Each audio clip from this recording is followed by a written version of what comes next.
BJP. കൗൺസിലർമാരുടെ യോഗം ഇന്ന് തലസ്ഥാനത്ത് നടക്കും. ബി.ജെ.പി. ജില്ലാ കമ്മിറ്റി ഓഫീസിലാണ് യോഗം.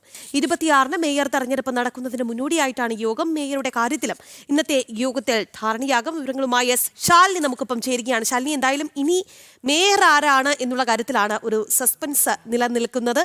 ഇന്ന് കൗൺസിലർമാരുടെ യോഗം നടക്കുന്നുണ്ട്. എപ്പോഴാണ് യോഗം, ശാലിനി?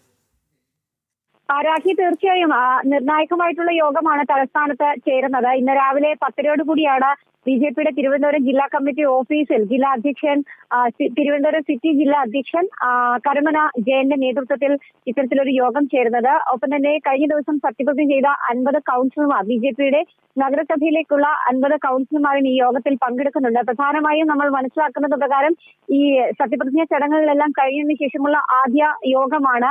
ആ യോഗത്തിൽ എല്ലാ കൗൺസിലർമാരും പങ്കെടുക്കുന്നുണ്ട്. മുതിർന്ന ബി.ജെ.പി.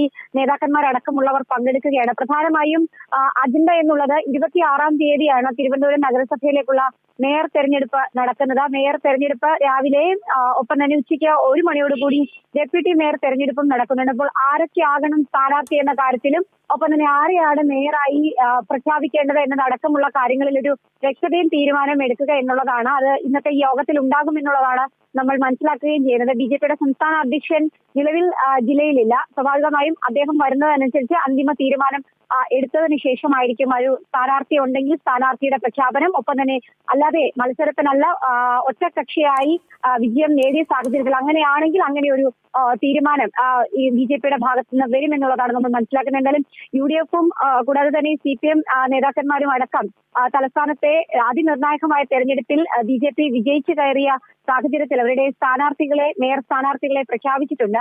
ആ സാഹചര്യത്തിൽ ഇന്ന് തന്നെ ഇതിലൊരു തീരുമാനം ഉണ്ടാക്കി, അല്ലെങ്കിൽ അതിലൊരു വ്യക്തത വരുത്തി യോഗത്തിന് ശേഷം സ്ഥാനാർത്ഥിയെ പ്രഖ്യാപിക്കാനുള്ള നടപടിയിലേക്കായിരിക്കും കടക്കുക എന്നുള്ളതാണ് നമ്മൾ മനസ്സിലാക്കുകയും ചെയ്യുന്നത്. കഴിഞ്ഞ നാളുകളിലൊക്കെ ഉണ്ടായതിനേക്കാൾ കൂടുതൽ വിജയം നേടിയ ഒരു സാഹചര്യം, ഒപ്പം തന്നെ തലസ്ഥാനത്തെ വികസന മുരടിപ്പിനും ഒപ്പം തന്നെ കഴിഞ്ഞ ഭരണസമിതിയുടെ തുടർച്ചയുള്ള അഴിമതി ഭരണത്തിനും പിന്നാലെ ആ ഒരു ഭരണം വിശ്വാസത്തോടുകൂടി ബി.ജെ.പിയുടെ കൈകളിലേക്ക് ജനങ്ങൾ ഏൽപ്പിച്ചിരിക്കുകയാണ്. 100 വാർഡുകളിൽ തെരഞ്ഞെടുപ്പ് നടന്നെടുത്ത് 50 വിജയം നേടിക്കൊണ്ടാണ് ബി.ജെ.പി.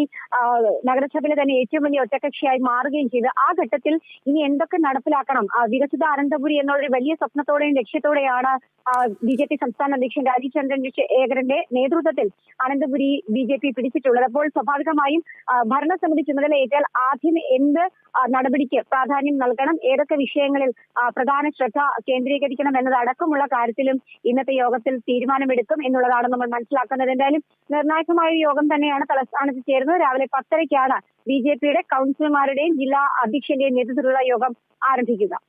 ശരി തന്നെ. എന്തായാലും ബി.ജെ.പി. കൗൺസിലർമാരുടെ യോഗം ഇന്ന് തിരുവനന്തപുരത്ത് ചേരുകയാണ്. ശാലി പറഞ്ഞതുപോലെ ആരാണ് മേയർ സ്ഥാനാർത്ഥി, ബി.ജെ.പിയുടെ സ്ഥാനാർത്ഥി ആരാണ് എന്നതിലാണ് ഇനി ഒരു സസ്പെൻസ് നിലനിൽക്കുന്നത്. എന്തായാലും ഏറെക്കുറെ ഇന്ന് അക്കാര്യത്തിൽ തീരുമാനമാകും എന്നുള്ളതാണ് നമുക്ക് ലഭിക്കുന്ന വിവരം.